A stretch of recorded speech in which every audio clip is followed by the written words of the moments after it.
La parole est à Monsieur Gérard Charras. Merci, Monsieur le Président. Ma question s'adresse à Monsieur le ministre du Redressement productif.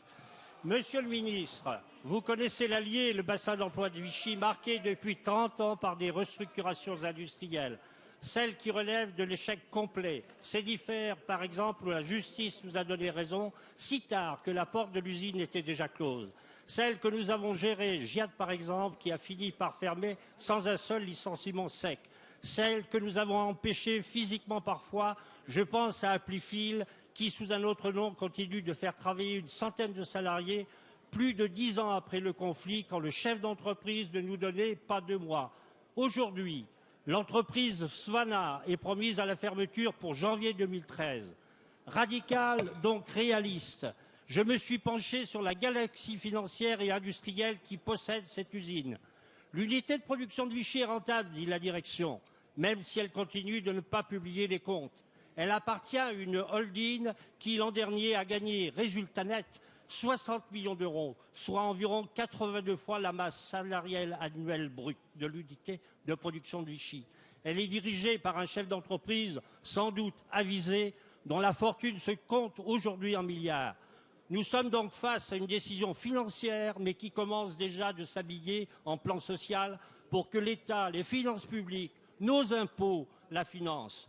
Les employés de Svana, les premiers, mais nous tous qui travaillons au redressement de ce bassin d'emploi, salariés, chefs d'entreprise et élus, sommes les pigeons de cette mauvaise farce. Monsieur le ministre, ma question est simple.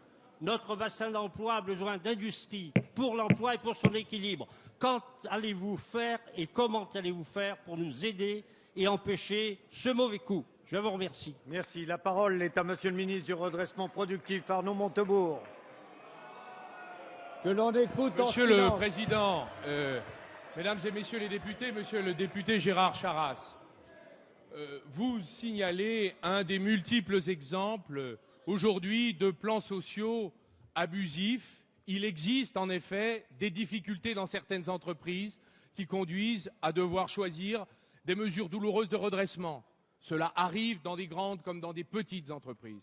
Mais il existe aussi un certain nombre de cas où les actionnaires décident de fermer parce qu'ils considèrent ne pas gagner assez d'argent. Nous avons des exemples multiples sur le territoire.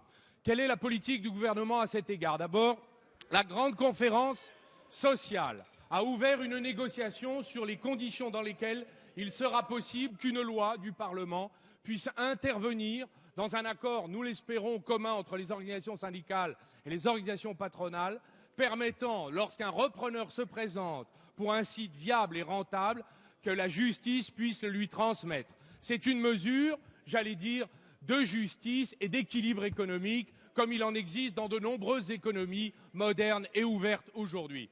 Si tel est dans l'attente, nous l'avons fait dans des cas comme Sanofi Aventis, qui, comme vous le savez, est une entreprise multinationale, qui a accumulé 5 milliards de bénéfices et de profits l'année dernière.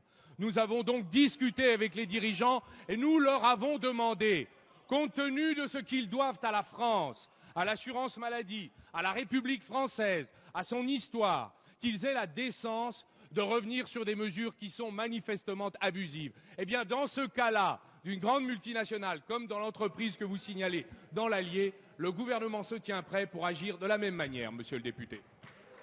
Merci.